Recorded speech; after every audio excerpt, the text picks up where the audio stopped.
Muito obrigado, Sr. Presidente. Cumprimentar os senhores deputados, as entidades aqui presentes e aproveitar para desejar um bom ano a todos e um bom retorno ao trabalho.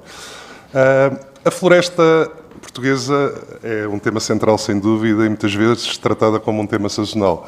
Discute-se muitas vezes quando se arde e esquece o resto do ano, quando se devia estar a preocupar com ordenar, gerir, fiscalizar e criar condições para que seja ao mesmo tempo ativa, viável e protegida.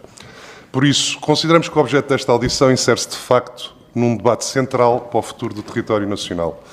A governação da floresta, a sua viabilidade económica, a proteção ambiental e, acima de tudo, a credibilidade do Estado enquanto garante do interesse público.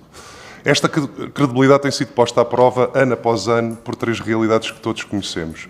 Primeiro, a vulnerabilidade estrutural aos incêndios rurais. Mesmo com as oscilações verificadas em 2024, verificámos que houve novamente uma área ardida enorme de 138 mil hectares, 4 vezes mais do que em 2023. Também por esta razão, o Chega apresentou um pedido testativo da criação da Comissão Parlamentar de Inquérito. Em segundo, a fragilidade do conhecimento do território, também já aqui referido, em particular na identificação e delimitação da propriedade rústica, quando apenas cerca de 31% da área está efetivamente identificada e georreferenciada, não há política florestal que se imponha com autoridade e ajuda a perceber por que razão existe uma enorme dificuldade em agir depressa quando é necessário. Terceiro, e ficou bastante patente na questão da Serra da Lousã, a incapacidade do Estado em travar em tempo útil danos irreversíveis. É neste contexto que apreciamos o projeto de lei que dá origem a esta audição e apresentado pelo PS, e permitam-me um parêntese, não deixa de ser curioso e verificar a amnésia política do PS, visto que governou nas últimas décadas este país, deixando um legado que nos leva onde chegamos hoje.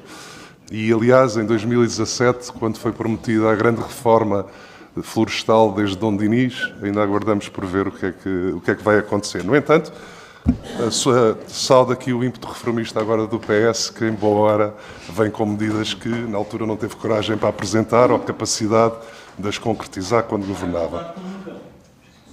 Perdão?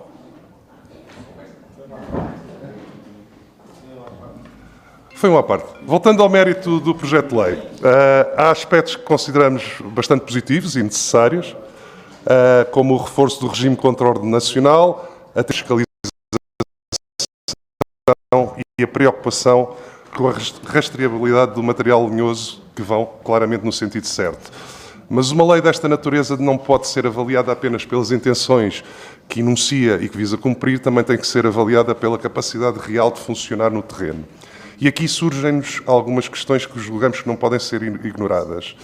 Desde logo, a relação entre as novas exigências legais e a realidade do território, como falámos da questão de inexistência de cadastro da propriedade rústica, e enquanto esta base estrutural não estiver resolvida, corremos o risco de criar um desfazamento entre a norma e a sua aplicação prática, com impactos diretos na gestão corrente da floresta e na capacidade de intervenção legal e atempada.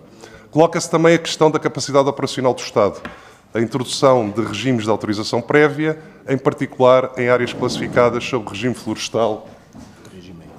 Sob o regime florestal, que obriga, e só fará sentido se for acompanhada por meios humanos, técnicos e logísticos adequados. Caso contrário, corremos o risco de transformar um instrumento de proteção num mecanismo de atraso ou num deferimento tácito sistemático que pouco acrescenta à defesa efetiva do território. Por fim, é essencial não perder de vista a viabilidade económica da floresta. Sem rendimento, sem segurança jurídica, sem regras claras e execuíveis e sem um enquadramento que permita aos proprietários gerir ativamente os seus terrenos, a floresta continuará abandonada. E uma floresta abandonada é uma floresta mais vulnerável ao fogo, à exploração abusiva e à degradação ambiental. Colocava assim questões a cada uma das entidades aqui presentes. Ao ICNF, em primeiro lugar, como é que é possível, dentro do enquadramento legal que tem, não poder atuar sobre uma situação como a que se verificou na Serra da Lousã? E segundo, considerando o reforço administrativo que está previsto neste projeto de lei, nomeadamente no que diz respeito à autorização prévia, como é que vão conseguir fazer cumprir isto e se não se traduzirá apenas em mais burocracia, sem ganhos efetivos e reais para a proteção da floresta? A AGIF gostava de perguntar como é que isto se articula, este novo regime de autorização, com algumas necessidades de intervenção rápida no território para a prevenção de incêndios. E se o modelo proposto não pode, paradoxalmente, aumentar o risco de atrasar operações de gestão essenciais. Ao Sr. Presidente da Câmara da Lousã, e embora tenha referido isso na sua intervenção, queria lhe perguntar concretamente que instrumentos legais é que considera que são indispensáveis para permitir que as autarquias possam travar de forma imediata cortes como aquele que se verificou na Lousã e que não tenham que assistir impotentes à destruição de património natural em territórios públicos e privados. E ao Sr. Primeiro Peticionário José Serra, faço-lhe uma pergunta muito simples, que é se considera que o que está aqui em causa e o essencial é a falta de leis ou, sobretudo, a incapacidade do Estado de fazer cumprir as leis existentes. Muito obrigado.